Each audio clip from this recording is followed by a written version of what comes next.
Why make this documentary? Yeah. Um, so it was interesting. It was a bit of a reverse engineered thing where I actually went to Hulu, who I'd worked with before several times, and I just sort of said to them, there's three women who run the documentary department over there, and we had lunch, and I was like, there's such a white space in the documentary world of horror documentaries. Like, doesn't exist. There's true crime, and that's, in my opinion, getting a little tired. And like, there's no horror movies. Like, what, every year a horror movie comes out and it kills it and everyone watches it, but it's always fake. I was like, why aren't there more documentaries? And so we kind of found this story. They introduced me to a company who had been developing a story about this world of McKamey Manor specifically, and so I just started getting into it, and I loved this concept of people who want to be the stars of their own horror film. Effectively, that's basically what this boils down to.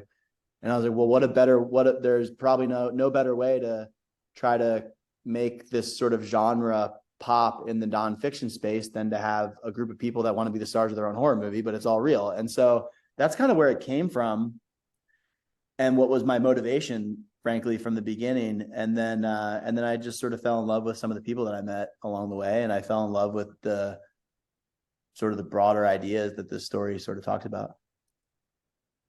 Right, okay. So had you, before you set out to make it, had you heard of the McKamey Manor?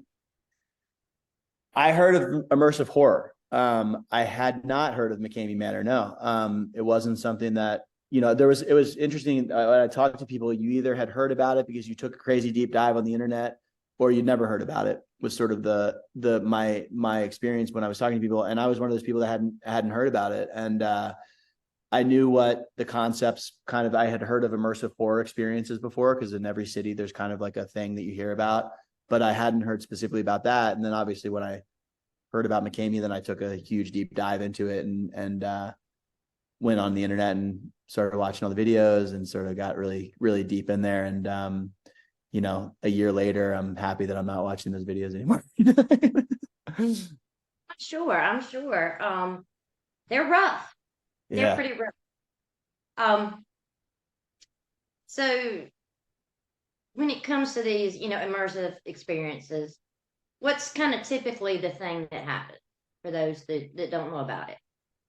Yeah. Well, the concept, my understanding, I'm sure that the people that put these on would have potentially different answer to this, but my understanding about these immersive horror experiences, I was told there's like an iceberg. They call it the iceberg, the immersive horror iceberg. I don't know if you've heard of this, where it's basically the layers of the iceberg. And at the very bottom of the iceberg is McKamey Manor. It's the most sort of extreme of all of them. And it's sort of this, like, arguably gets into the sort of torture rather than sort of immersive experiences. And so my understanding about that world is that, it's effectively how it's meant to be kind of horror and Halloween adjacent. Some of them are very much like related to Halloween.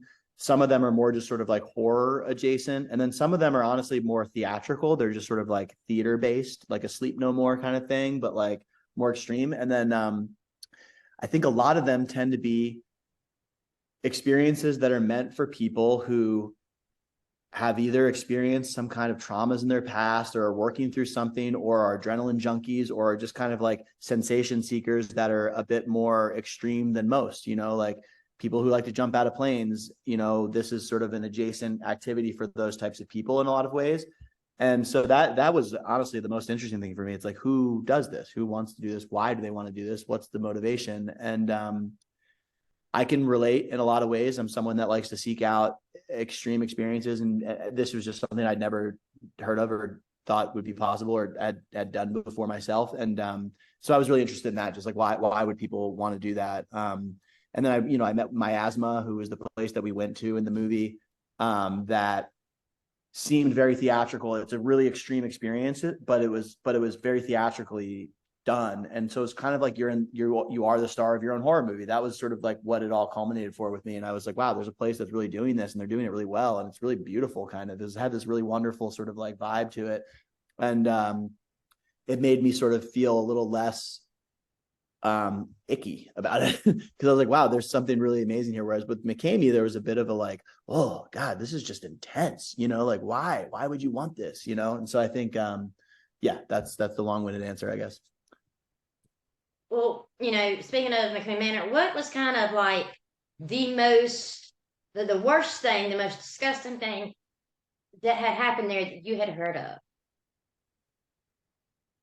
It's a great question because part of the lore of McKamey Manor, I think, was about the rumors of things that might have happened but maybe didn't, and so it's really hard to disseminate some of the information that would come out of there because it's hard to say what was promotion and what was real because Russ is kind of like a genius promoter. Like that was his whole thing. Like he was just really good at getting people to talk about the place.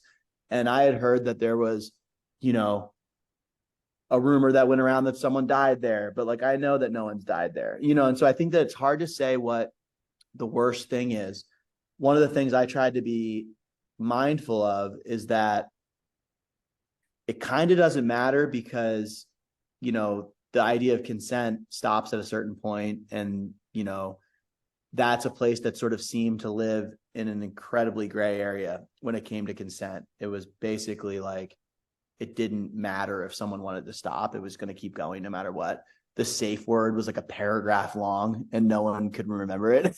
And so it's like all these little details that would add up to kind of like, well, if you like pinch someone's nose and they told you don't pinch my nose, they shouldn't pinch your nose, so, but it's like, but then you're talking about getting waterboarded. It's like, if someone says stop, then stop waterboarding them, and I think that was a revelation for me about like, well, where does the responsibility lie if you have someone that shows up there saying, in an interview with me, like, if it's not a felony, then I don't want to go. But then where does that stop? Because it's like, I wouldn't be able to say, hey, Kelly, kill me. And if you killed me, you'd be breaking the law, even though I asked you to. So I think there's a really kind of interesting conversation about like, who's really responsible for the things that happen. Is it the people that willingly show up, or is it the person that kind of ignores their pleas to stop, and I think that was something I learned along the way.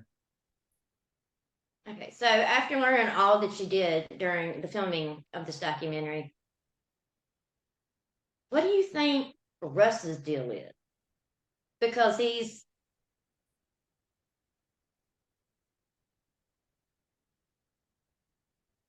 Oh, I lost you there. The audio cut out. He what? but what do you think Oh, Russ's yeah. What I think his deal is, it's really, it's a great question. It's hard for me, obviously, to, he didn't end up in the movie. Obviously, he's not in the film. I probably think it's a good thing because it would have been hard to navigate his agendas and it just would have been a difficult thing to navigate. So really all I have is the information that was given to me, firsthand accounts by people that knew him and that went there. But I don't have his specific motivations firsthand from him. So it's really hard for me to say. I do think that there's probably enough information out there to suggest that, Russ was doing this more for himself than he was for the people that were showing up, and I think that that's like, for me, that's the big distinguishing line, where you get these other places where the person that's going there is the star. It's like, what I want, I'm paying for this presumably, or I'm paying money just to get there. It's out of my way. It's for me. How can the place that's putting this on make this about me and make me get the best experience possible? I do think there was a bit of a role reversal when it comes to Russ. He was the star of the show. He was the guy that was front and center.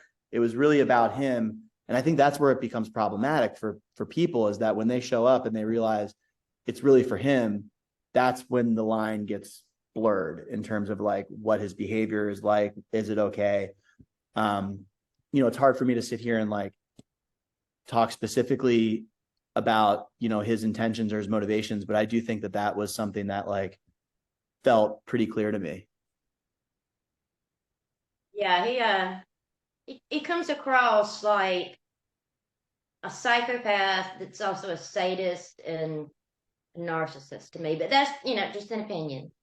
No, I'm glad that you're drawing your opinions from that. It's obviously like, I try to be a little bit, like I like the fact that the viewer can draw the experiences and make those opinions for themselves. It's hard for me, obviously, because like he didn't sit for it, and so and I didn't, and I'm not qualified to make that, but I do think it's definitely worthwhile for people to see what he's been up to, and also like I don't know, like I just found it to be really important that if people are seeking out these kinds of experiences for whatever reason they're seeking out these kinds of experiences they're generally vulnerable in a lot of ways. And I think that like just to exploit people's vulnerability is just not a good thing in any part of the world, in any sort of capacity. And that felt like something that was happening. What was your toughest challenge when it came to making a documentary? I would say my toughest challenge was trying to understand the motivations of the people that were going there, and then what had happened or the line that was crossed to have them want to be speaking out against Russ, and like sort of that kind of understanding. That was probably the most sensitive, difficult part of it, because I had gone into this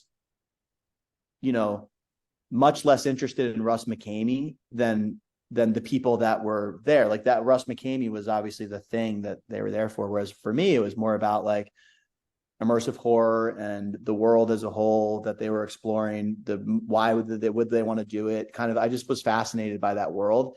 But then obviously I had to be fascinated by Russ too at the same time, because he was like kind of the big figure in that world and he was potentially doing bad things. And so that was probably the hardest thing for me, is like, I'm not like I'm not like an expose filmmaker. I'm not like that's just not my thing. And so for me, it was more about like, how can I make sure that I'm approaching this very sensitively? There are people who have been hurt.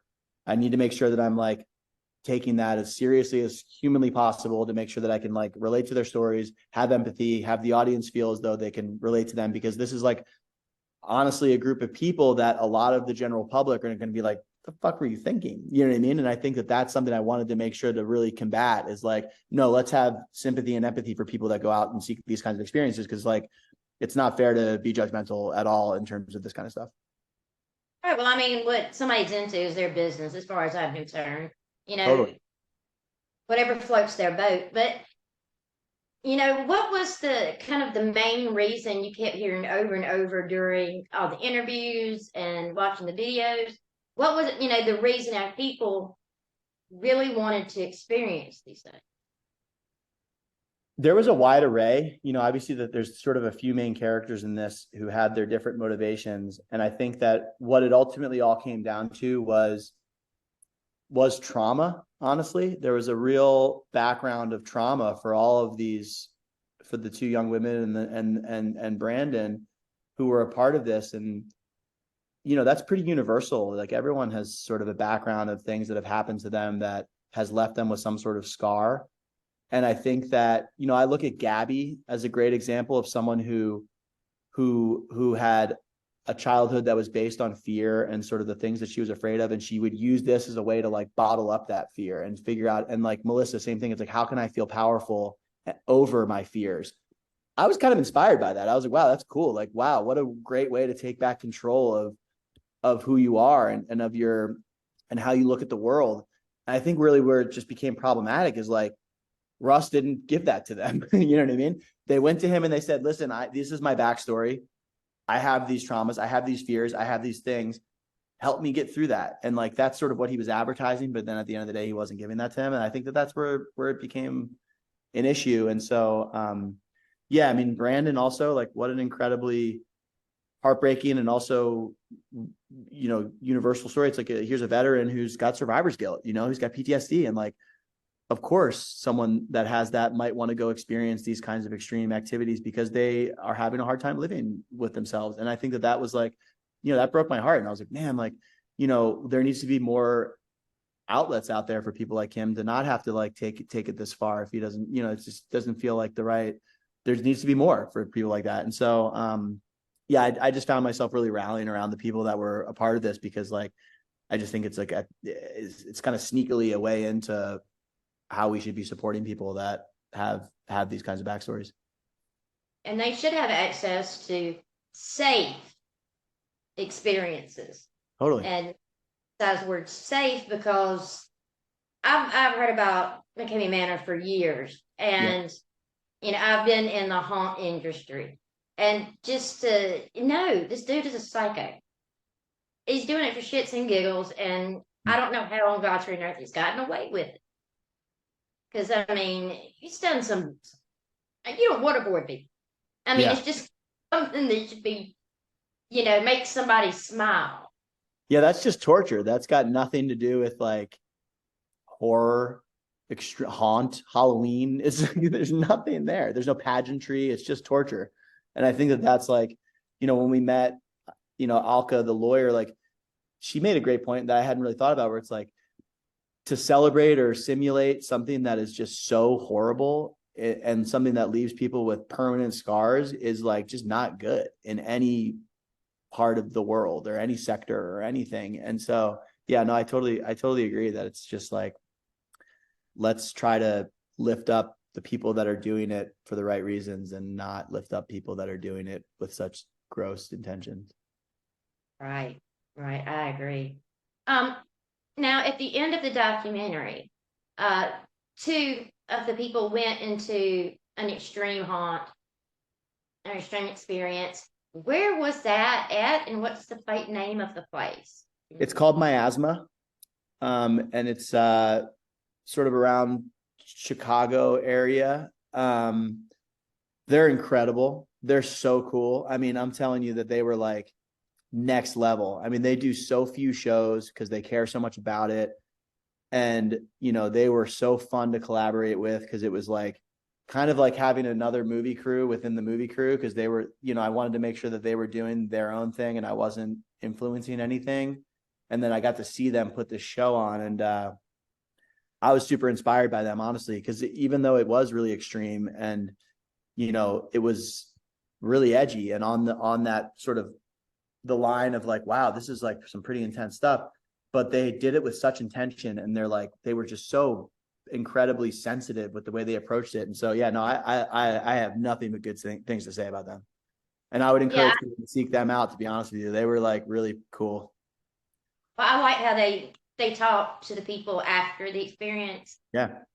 Made me think, well, oh, okay, these are cool people. Yeah. But like I said, whatever floats their boat, whatever makes them happy, more power to them. But pulling teeth and stuff is just a line you shouldn't cross. Yeah. You Um, wouldn't be showing up there, it sounds like. so you in the end of it, we see someone find Russ in his new life since he's been run out of town.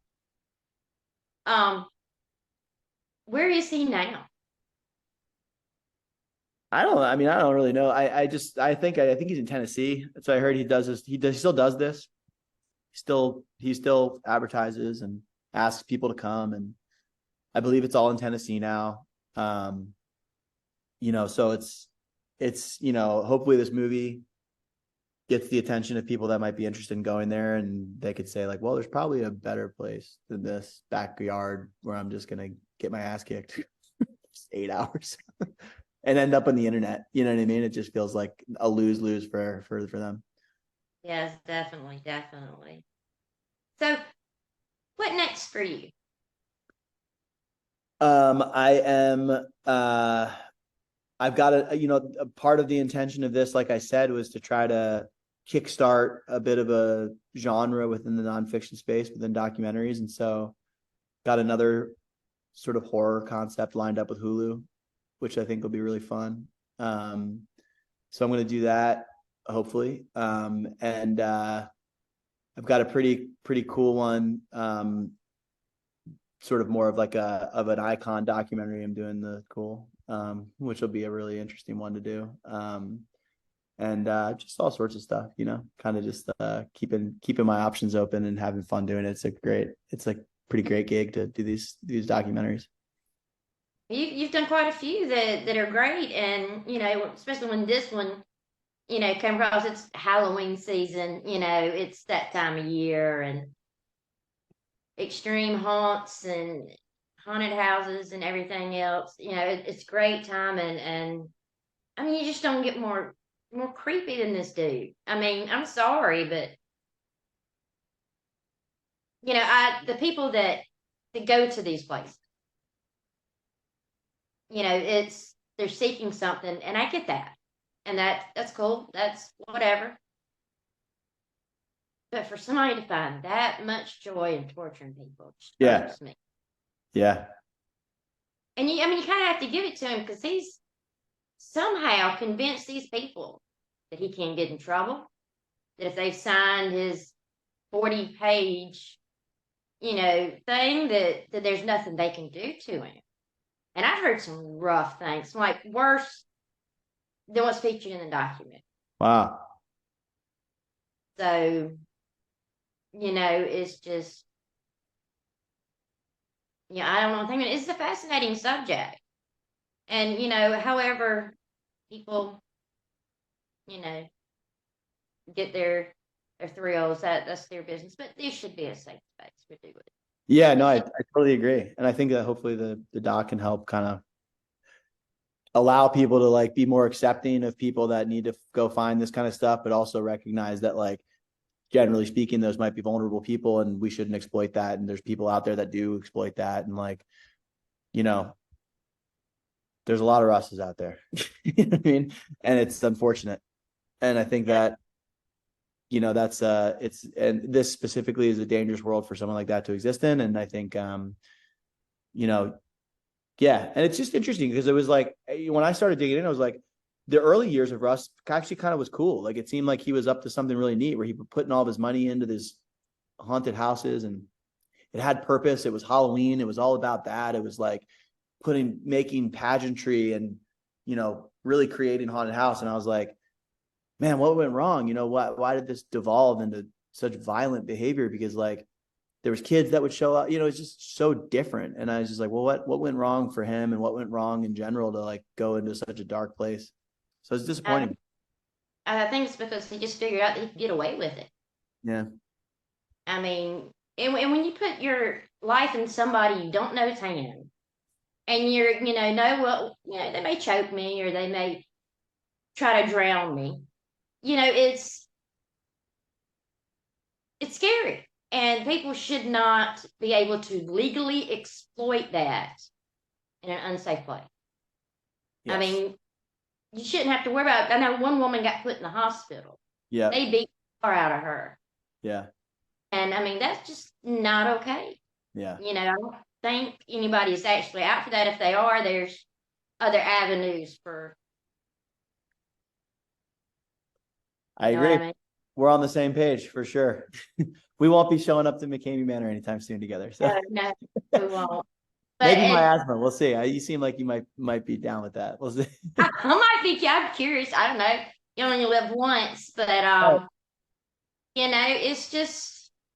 I find it fascinating what makes people happy, what brings them joy, and even if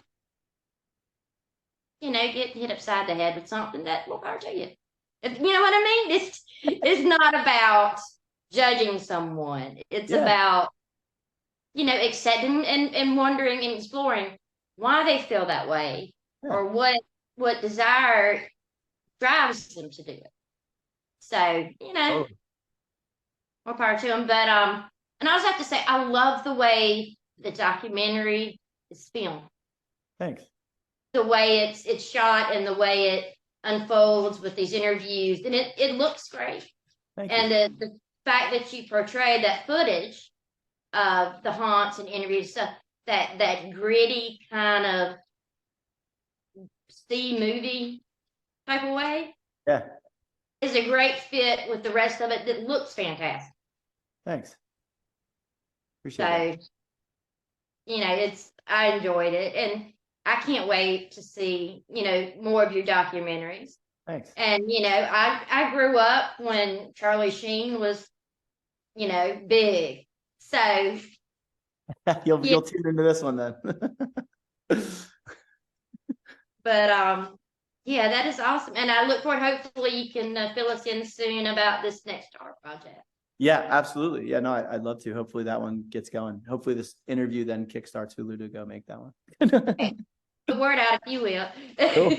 Thank you so much. It's really nice to meet you, Kelly. Nice to meet you, and thank you for everything. And hopefully we'll talk soon. I would love that. Okay, take care.